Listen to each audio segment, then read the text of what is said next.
Hi, I'm Chris Haigh and this is the Fiddle channel, and today we're going to play Embraceable You.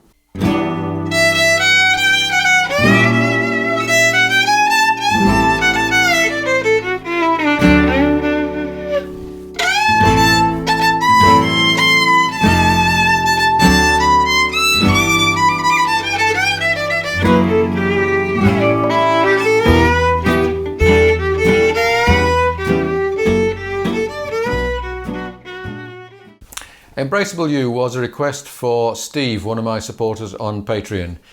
This tune was written by George and Ira Gershwin in 1930 and it was recorded by Django and Stefan some years later.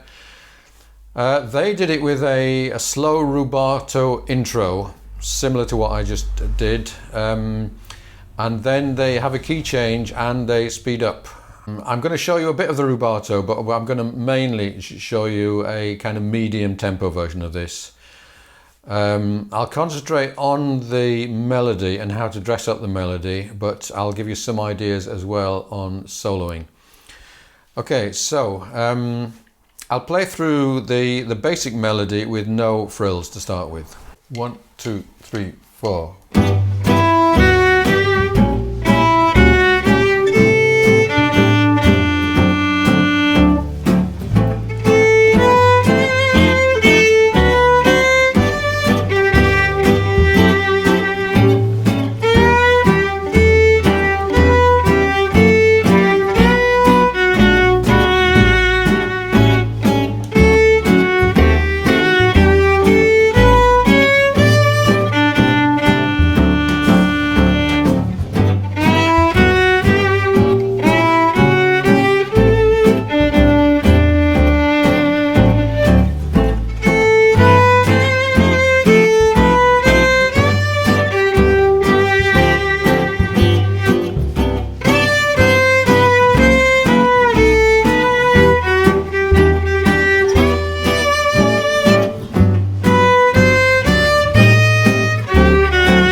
Now, in terms of phrasing, we've got this phrase a lot.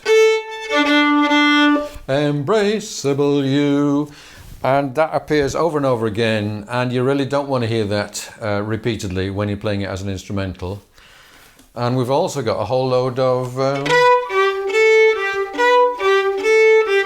lot of quarter notes, which are not very interesting. So the first thing you have to do with this tune is to shift the phrasing around a bit, break up some of the notes into eighth notes, swung eighth notes, and find different ways of phrasing the Embraceable You line. So I'll just do it again. I'm just going to shake it up a little bit so it's still very much recognizable as the melody, but is more interesting.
So what was going on there?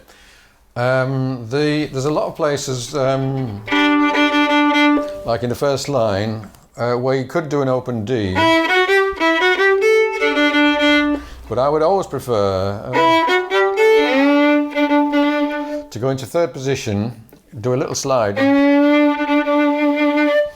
and then you've got a nice vibrato you can do, which is not so easy with a fourth finger and not at all with an open string. With a long note, I will start off with no vibrato, bring it in, and then at the end I bring the pressure off the finger so that it just kind of evaporates, which I think is a really nice effect.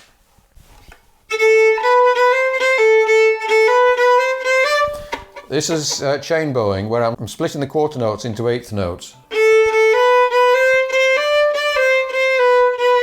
And I'm slurring them in pairs. The first one is separate, and then pairs. And that's a really effective way of getting an easy swing from the bow, and it breaks up these monotonous whole notes. Okay.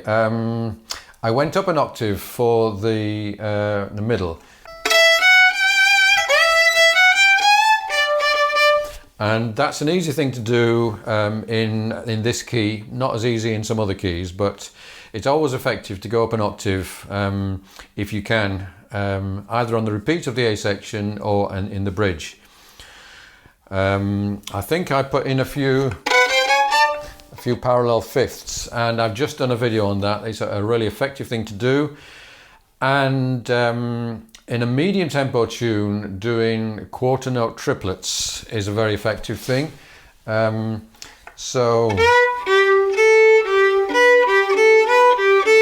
da do do da do do, that feel, it works really well. I did a video on how to count quarter note triplets, because if you know them, they're easy. If you've never done them before, it can be quite tricky knowing how to exactly count and stay in rhythm for a quarter note triplet. So that's worth looking at. So let's go through one more time. I'll try and repeat all of those things and watch out for them as they come. 1, 2, 3, 4.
That little thing I did at the end, that is doubling tempo, and it's something you can do within a steady pace and then just drop back to normal tempo again. Or what the Django and Stefan did was they actually double the whole thing, which is quite effective. The chord sequence is fairly straightforward, but we have whole bars of B flat diminished, and this is something that you can fairly safely ignore, but it's nice to be able to do something with that diminished. I haven't yet done a video explaining the diminished chord, but I will do at some point. But let me just give you some little phrases that you might use. The fingering, you really have to kind of learn the fingering specifically for a diminished arpeggio, which is what I always play. So even though it's a B flat diminished, I'm starting this one on an E. And the strange thing about diminished arpeggios is that every note can act as the root. So a B flat diminished is the same as a D flat diminished, is the same as an E diminished, is the same as a G diminished. But there are actually only 3 to learn, and I'm not going to explain why there's only 3 to learn. We'll come to that another day. So one phrase that will work nicely is 1, 3, shift your fingers down half a step, 1, 3, open, 2, 4, playing a B flat. or you can do triplets. So now we're starting on a G, open 2-4, 1-3-1, where the 1 is moving down half a step, 3, open 2-4. So the first few times you do this, it'll be really tricky. So you've just got to spend, I don't know, 2 minutes a day every time you practice, and you'll soon get this. And then a descending one, starting on the B flat, 4-2 open, 2 open 3, open 3 1, 3 1 3. And if you spend enough time messing around with this, you'll see there's a kind of a pattern where it kind of crawls across, the pattern goes across the neck, going down half a step as you ascend each string. Again, I'm not going to explain that, but yeah, it's interesting. So this time I'm going to go through, I'm going to improvise a bit, and every B flat diminished, I'm going to actually make something of it.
So there's only in fact two of them, but it is well worth practicing these little patterns, because once your fingers know them, you can do this flashy little thing, which no one sees it coming apart from you, and people are impressed by it. But alternatively, I'm just going to play the first line, and I'm just going to ignore it and see what that sounds like.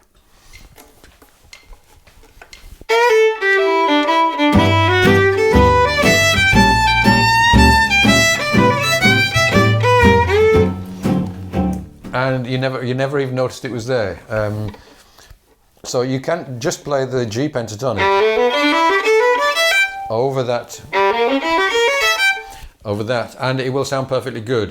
The B flat diminished will make your pentatonic scale, which can be quite boring, sound interesting, which is a good thing. So, oh yes, finally, I started off with the Rubato version, and it's nice to play some of these tunes slow. What you need is a nice vibrato on these kind of things. You can play, if it's actually in time but slow, which is what this version is, then you play a bit of the melody and then you drift around, but you're back in with your next phrase of melody in the right place. I'll just show you what I mean. And I'm also going to go up the octave straight away.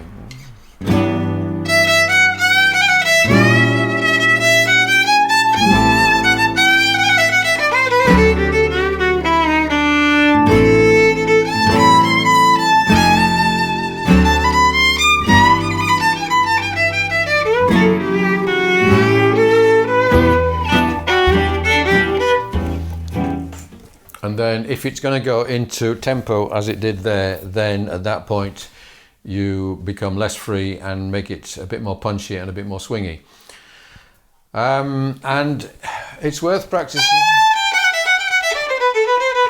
that kind of phrase, which is very free and is up near the tip and quite soft.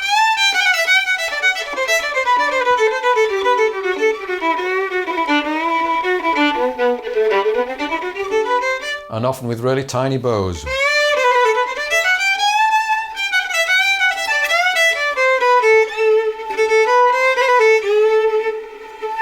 And I'm using that soft tone where you raise your finger partly away from the fingerboard.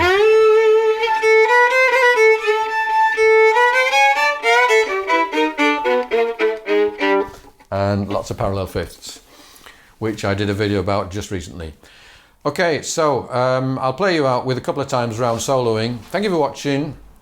If you would like a copy of the sheet music for this, along with those diminished licks, then do subscribe to the channel, send me an email, I will send you a PDF. And all of my PDFs are available on my Patreon page. Thanks for watching, I'll see you again soon.